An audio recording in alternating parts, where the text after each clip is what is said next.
Hello students, welcome to physics book. हम previous videos में discussion कर चुके हैं इलेक्ट्रोमैग्नेटिक वेव क्या होता है, डिस्प्लेसमेंट करंट क्या है, Maxwell's relations for electromagnetic waves, फिर properties of electromagnetic waves and mathematical representation of electric field vector, magnetic field vector, its direction of propagation, ये सब डिस्कशन कर चुके हैं। तो ये वीडियो में, आज का ये वीडियो में हम डिस्कशन करने वाले हैं इलेक्ट्रोमैग्नेटिक स्पेक्ट्रम के बारे में।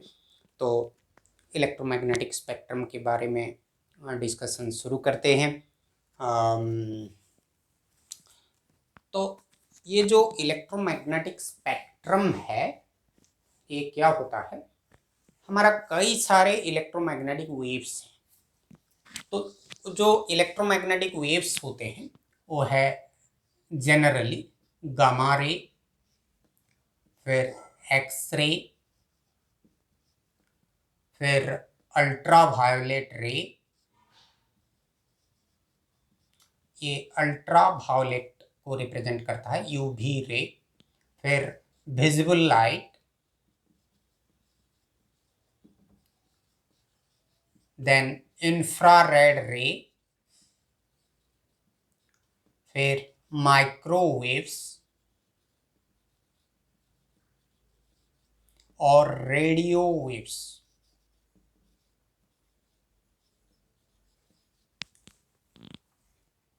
ये जो रेडियो वेव्स, इसका फिर कई तरह का रेडियो वेव्स होते हैं। तो mainly these are the 7 electromagnetic waves which form the electromagnetic spectrum. Actually, electromagnetic spectrum, it is an orderly distribution in accordance with wavelength or frequency. किसका ऑर्डरली डिस्ट्रीब्यूशन? इलेक्ट्रोमैग्नेटिक वेव्स का orderly distribution in terms of wavelength और frequency.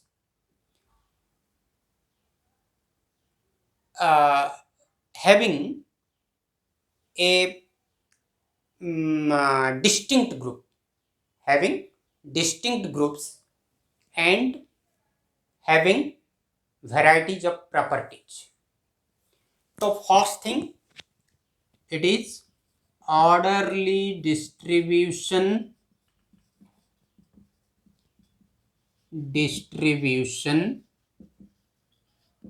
of electromagnetic waves on the basis of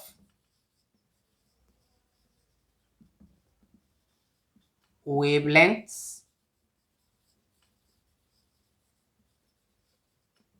और frequencies.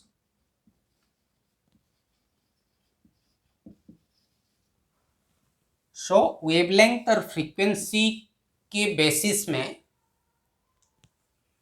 जो electromagnetic waves होते हैं उनको ठीक order में, either increasing order of wavelength और इंक्रीजिंग ऑर्डर ऑफ फ्रीक्वेंसी और डिक्रीजिंग ऑर्डर ऑफ वेवलेंथ या डिक्रीजिंग ऑर्डर ऑफ फ्रीक्वेंसी में इलेक्ट्रोमैग्नेटिक वेव को डिस्ट्रीब्यूट करेंगे, तो उसको हम बोलते हैं electromagnetic spectrum. That is called electromagnetic spectrum. Each का एक डिस्टिंक्ट ग्रुप होता है। एक ग्रुप है, एक ग्रुप है, एक ग्रुप है, एक ग्रुप है। इसका वेवलेंथ कुछ एक रेंज होता है, इतना मीटर से इतना मीटर गामा रे, इतना मीटर से इतना मीटर एक्स रे, इतना मीटर से इतना meter ultraviolet ray. So that form distinct groups and they have different properties. So main thing, orderly distribution on the basis of wavelength and frequency, that is electromagnetic spectrum. तो अभी क्या करेंगे, हम एक के बाद एक का डिस्कशन करेंगे.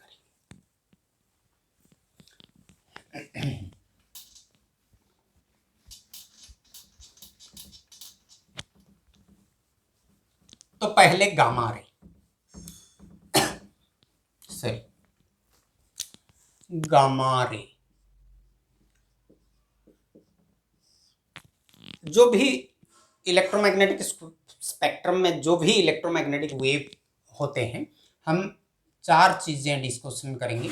उसका सोर्स क्या है, कहाँ से हमको मिलता है सोर्स, दूसरा है वेवलेंथ रेंज,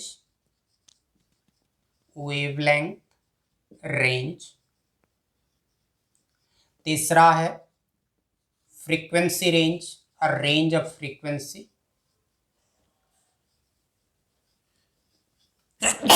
सॉरी, फिर उसका कुछ प्रॉपर्टीज, इंपॉर्टेंट प्रॉपर्टीज, और 5वां उसका कुछ इंपॉर्टेंट यूजेस. ये 5 चीजें हम डिस्कशन करेंगे. तो चलो शुरू करते हैं. गामा रे, ये जो gamma ray, it is generally obtained when electrons jump from higher orbit to lower orbit. Whenever electrons undergo transition from higher orbit to lower orbit, we get gamma ray. That is one source. Second source, जब भी कोई कुछ radioactive nuclear reactions, कुछ nuclear reactions में भी हमको gamma ray मिलता है.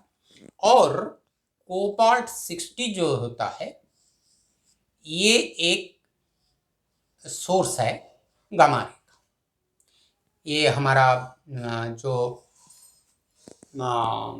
मैलिग्नेंट ट्यूमर्स बनते हैं, रेडियोथेरापी, उसके लिए वो ट्यूमर को डिस्ट्रॉय करने के लिए जो रेडियोथेरापी करते हैं, वहाँ कोबाल्ट 60 यूज होता है. So it is a source of gamma ray. So मैंने तीनों सोर्स के बारे में बोला. एक है क्या, electron transition from higher orbit to lower orbit, दूसरा है कुछ न्यूक्लियर रिएक्शंस, और हमारा कोबाल्ट 60 एक गामा रे का सोर्सेस. तो सोर्स के बारे में गया. वेवलेंथ रेंज, वेवलेंथ रेंज होता है 10 to the power -14 मीटर से लेकर 10 to the power -10 मीटर तक वेवलेंथ रेंज में गामा रे आता है. इसका वेवलेंथ रेंज इतना होता है. और जो फ्रीक्वेंसी रेंज होता है, फ्रीक्वेंसी रेंज होता है हमारा 10 to the power 18 हर्ट्ज से लेकर 10 to the power 22 हर्ट्ज तक. फ्रीक्वेंसी का यूनिट हर्ट्ज है. तो फ्रीक्वेंसी इतने से इतने तक हमारा गामा रे होता है. मतलब 10 to the power 20 hertz belongs to gamma ray, 10 to the power 21 hertz belongs to gamma ray, 10 to the power 19 hertz belongs to gamma ray. तो फ्रीक्वेंसीज. फिर प्रॉपर्टीज, ये जो प्रॉपर्टीज गामा रे, इसका most important property है it has high penetrating power. ये बहुत thickness तक penetrate कर सकता है. हाई पेनेट्रेटिंग पावर, क्योंकि इसका फ्रीक्वेंसी, जितने भी इलेक्ट्रोमैग्नेटिक वेव्स हैं, सबसे फ्रीक्वेंसी इसका ज़्यादा है. मैंने एक स्पेक्ट्रम का ऑर्डरली अरेंजमेंट बनाया है. गामा रे यहाँ मैंने बनाया, gamma ray, X ray, ultraviolet, ये जो शेडेड रीजन ये विजिबल लाइट के लिए है, ये इंफ्रारेड के लिए है, माइक्रोवेव्स, रेडियो वेव्स. इस ऑर्डर में जाओगे तो वेवलेंथ बढ़ता जाएगा, इस ऑर्डर में जाओगे तो फ्रीक्वेंसी बढ़ता जाएगा. मतलब रेडियो वेव का फ्रीक्वेंसी सबसे कम है और गामा रे का फ्रीक्वेंसी सबसे ज़्यादा है, और गामा रे का वेवलेंथ सबसे कम है, और रेडियो का वेवलेंथ सबसे ज़्यादा है. So these are arranged from, if you go from right to left, if you come from right to left, then it is increasing order of wavelength. If you go from left to right, then it is increasing order of frequency. So gamma ray has highest frequency among all the electromagnetic waves. Frequency जिसका जितना ज्यादा है उसका penetrating power उतना ज्यादा होता है. So gamma ray has highest penetrating power, और lowest penetrating power radio waves का होता है, राइट. और वेवलेंथ इसका, जिसका वेवलेंथ ज्यादा है उसका फ्रीक्वेंसी कम है. Remember it is inversely proportional relation. तो हाई पेनेट्रेटिंग पावर होता है, और उसका फोटोग्राफिक प्लेट में भी एक्शंस होते हैं. फोटोग्राफिक प्लेट में जब गिरता है तो फ्लोरेसेंस होता, फॉस्फोरेसेंस फ्लोरेसेंस होता है. और ये जो मैंने ऑलरेडी बोल चुका हूँ, मालिग्नेंट ट्यूमर्स को ट्रीटमेंट करने के लिए रेडियोथेरापी में इसका यूजेस आता है. फिर जो कुछ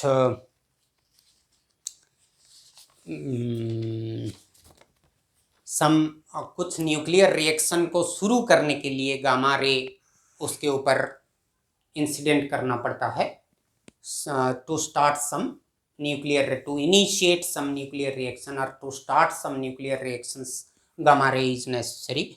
तो फिर to study the structure of nuclei of atoms, nucleus का स्ट्रक्चर स्टडी करने के लिए गामा रे यूज होता है. फिर हमारा एथिलीन से पॉलीथीन बनाने के लिए भी गामा रे यूज होता है. फिर फूड स्टफ्स जो है, फूड को प्रिजर्व करके रखने के लिए भी गामा रे यूज होते हैं. मतलब we can kill micro organisms using gamma ray so that food can be preserved. So these are some uses of gamma rays. So some important sources और properties और uses के बारे में हम gamma ray का डिस्कशन किए. तो अभी चलते हैं एक्सरे की तरफ. ये भी एक इम्पोर्टेंट इलेक्ट्रोमैग्नेटिक वेव है, एक्सरे. एक चीज मैं भूल गया, ये जो गामा रे, इसका डिस्कवर किए थे बैक्वेरेल ने. बैक्वेरेल जो कि रेडियो एक्टिविटी का फादर ऑफ रेडियो एक्टिविटी है. Radio activity was the brain child of Becquerel. So he had discovered gamma ray. अभी एक्सरे की तरफ आते हैं. ये एक्सरे रैंटजेन नाम का एक फिजिसिस्ट ने डिस्कवर किए थे. तो ये एक्सरे का जनरल सोर्स क्या होता है?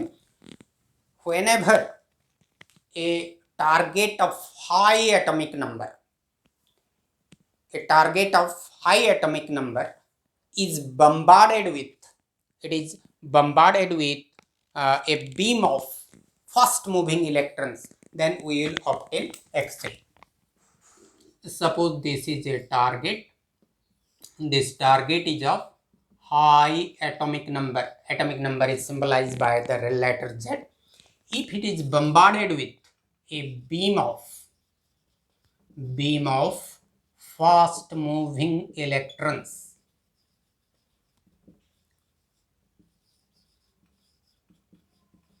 then from this X-ray is obtained. This is the major source of X-ray. फिर उसका वेवलेंथ रेंज, वेवलेंथ रेंज, इसका वेवलेंथ रेंज होता है 10⁻⁻12 मीटर से लेकर 10⁻⁻8 मीटर तक एक्सरे का वेवलेंथ रेंज होता है। और उसी हिसाब से फ्रीक्वेंसी रेंज हम कैलकुलेट कर सकते हैं। फ्रीक्वेंसी रेंज होता है 10⁻16 हर्ट्ज से लेकर 10⁻20 हर्ट्ज तक होता है। ये लगभग मैं एक टेक्निक बताता हूँ। सपोज वेवलेंथ रेंज मालूम है तो ये रेंज कैसे निकाल सकते हैं। हम जानते हैं कि frequency is equal to C by lambda. तो सी का वैल्यू क्या होता है 3 इंटू 10⁸ और लैम्डा सपोज 10⁻⁻8, तो कितना हो गया 3 इंटू 10⁻16, इतना हर्ट्ज, सो 10⁻16 हर्ट्ज। सपोज ये 10⁻−12 है तो ये कितना हो जाएगा 20, सो 3 इंटू 10⁻20, मतलब 10⁻16 हर्ट्ज से 10⁻20 हर्ट्ज तक एक्सरे का फ्रीक्वेंसी रेंज होता है। ये हो गया वेवलेंथ रेंज, फ्रीक्वेंसी रेंज और सोर्स के बारे में। और चौथा है उसका properties. It has also high penetrating power but less than that of gamma ray, and more than that of ultraviolet, infrared, visible, microwaves, radio waves से penetrating power ज़्यादा है। और it can cause ionization, जो कि gamma ray भी कर सकता है। ये भी ionization मतलब electron removal of electron to form ion, that is called ionization. It can also affect photographic plate. So these are properties of X-ray. और some uses, important use, medical diagnosis में ये यूज होता है। Uses में पहले आता है medical diagnosis.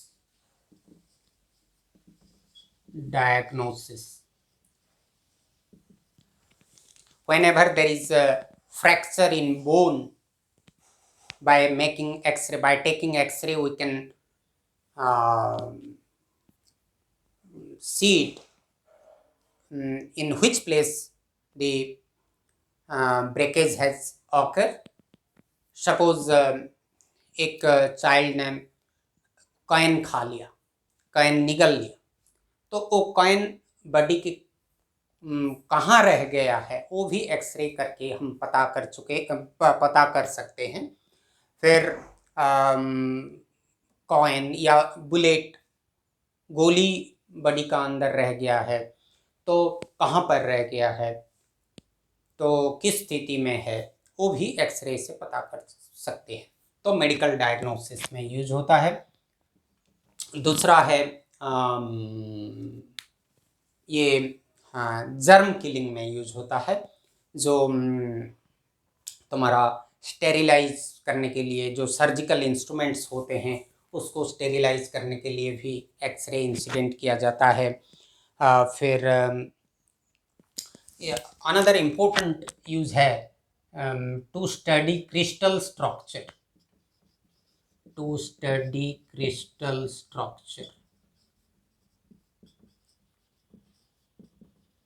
Using the property of diffraction, because ये एक्सरे का और एक प्रॉपर्टी भी है कि ये इट कैन अंडरगो डायफ्रैक्शन। जैसा हमारा light wave, visible light can undergo diffraction, that is bending of light around the corners. Similarly, X-ray can bend around the corner, and that property is called diffraction. And using that property of diffraction, we can study the crystal structure using X-ray. This is one of the most important property. And to cure skin diseases, X-ray is incident. Some tumours को destroy करने के लिए भी x ray use होता है। और फिर engineering में जो फिनिश्ड मटेरियल बनते हैं, मतलब फाइनल मटेरियल जो बन जाता है, वो फाइनल मटेरियल में कहाँ कुछ फ्लैर रह गया है या कहाँ कुछ क्रैक्स रह गया है, कहाँ फल्ट रह गया है, तो एक्सरे इंसिडेंट करके पता कर सकते हैं कि कहाँ पर फल्ट है, कहाँ पर क्रैक है, कहाँ पर फ्लॉ है, वो जानने के लिए इंजीनियरिंग में एक्सरे यूज होता है। So to detect flaws, cracks, faults in finished materials, X-ray is used. So these are uses of X-ray.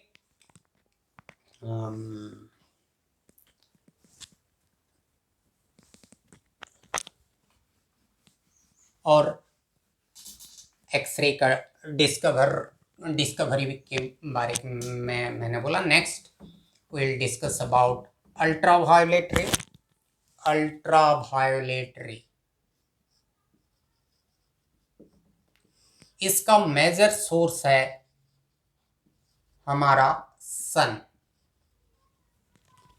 सन का जो लाइट अर्थ के ऊपर गिरता है वो है major source of ultraviolet ray. और इसको हम high voltage gas discharge tube से भी पा सकते हैं। High voltage gas discharge tubes, high voltage gas discharge tubes. So these are major sources of ultraviolet ray। और इसका वेवलेंथ रेंज जो होता है, I am writing lambda range, wavelength range होता है 6 × 10⁻⁻10 मीटर से लेकर 3 × 10⁻⁻7 मीटर तक इसका वेवलेंथ रेंज होता है।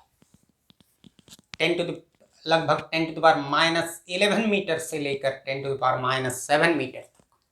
ये we can take it approximately order of magnitude लेने से ये 10 हो जाएगा। सो 10⁻9 मीटर, सॉरी 11 मैंने बोला, 10⁻9 मीटर से लेकर 10⁻7 मीटर तक वेवलेंथ रेंज होता है किसका, अल्ट्रावायोलेट रे का। और फ्रीक्वेंसी रेंज होता है, फ्रीक्वेंसी रेंज मैंने सिंबल दे दिया। फ्रीक्वेंसी रेंज लगभग 10⁻16 हर्ट्ज से लेकर 10⁻16 हर्ट्ज से लेकर तुम्हारा 10⁻17 हर्ट्ज तक ये हो जाता है किसका, अल्ट्रावायोलेट रे का फ्रीक्वेंसी रेंज होता है। और प्रॉपर्टीज, ये भी आयोनाइजेशन कर सकता है। It can cause ionization, it can affect photographic plate, it can cause fluorescence, और it is very harmful to living tissues, very harmful to living tissues. Living tissues ये एक इम्पोर्टेंट प्रॉपर्टी है ultraviolet रे का। तो इस कंटेक्स्ट में एक चीज़ बोलना चाहता हूँ, जो हमारा एटमॉस्फेयर में जो एक लेयर है, ओजोन लेयर है, ओजोन O3 ओजोन लेयर है, ये क्या करता है, जो अल्ट्रावायोलेट रे आते हैं उसको ऑब्स्ट्रक्ट करता है, उसको आने नहीं देता। तो वो ओजोन लेयर पॉल्यूशन के वजह से हमारा जो फैक्ट्री से, इंडस्ट्रीज से जो धुएं निकलते हैं उसमें से जो हार्मफुल गैसेस का लिबरेशन होता है, कार्बन डाइऑक्साइड, हाइड्रोजन सल्फाइड, ये सब जो सल्फर डाइऑक्साइड जो एमिट होते हैं वो क्या करते हैं, ओजोन लेयर को ग्रेजुअली डिस्ट्रॉय करते हैं। तो वो ओजोन लेयर डिस्ट्रॉय होने की वजह से अल्ट्रावायोलेट रे इजीली अर्थ सरफेस के ऊपर आ जाता है। नहीं तो ozone layer is the main obstruction against the ultraviolet ray coming from the sun to the earth surface. और इसकी वजह से जो ये एक्वाटिक सरफेस में गिरता है तो एक्वाटिक एनिमल्स डिस्ट्रॉय हो जाते हैं। ह्यूमन बीइंग के ऊपर गिरने से ह्यूमन बीइंग को स्किन डिजीजेस होता है, कैंसर होता है, तो it is very harmful to living tissues ultraviolet ray. और उसका कुछ यूजेस है, वो uses it is also used in preserving food stuffs, micro organism को किल करके, माइक्रो ऑर्गेनिज्म को डिस्ट्रॉय करके फूड को प्रिजर्व करके रखने के लिए अल्ट्रावायोलेट रे यूज होते हैं। और in the study of structure of molecules, देखो हम एक्सरे में जो पढ़े, in the study of crystal structure we are using X ray, but in the study of structure of molecules we are using ultraviolet ray. फिर surgical instrument को sterilise करने के लिए भी अल्ट्रावायोलेट रे यूज होते हैं। और कुछ जो फर्ज्ड डॉक्यूमेंट्स होते हैं उनमें जो इनविजिबल राइटिंग्स रहते हैं, जो इजीली दिखाई नहीं देते हैं, वो इनविजिबल राइटिंग्स को स्टडी करने के लिए और फिंगरप्रिंट्स को स्टडी करने के लिए अल्ट्रावायोलेट रे यूज होते हैं। So ultraviolet ray is used in studying invisible writing in forged documents and fingerprints. So these are some properties and uses of ultraviolet ray. तो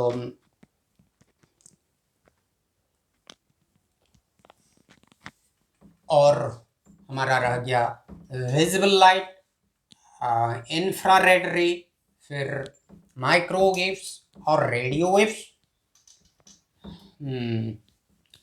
ये सब को हम और एक वीडियो में डिस्कशन करेंगे।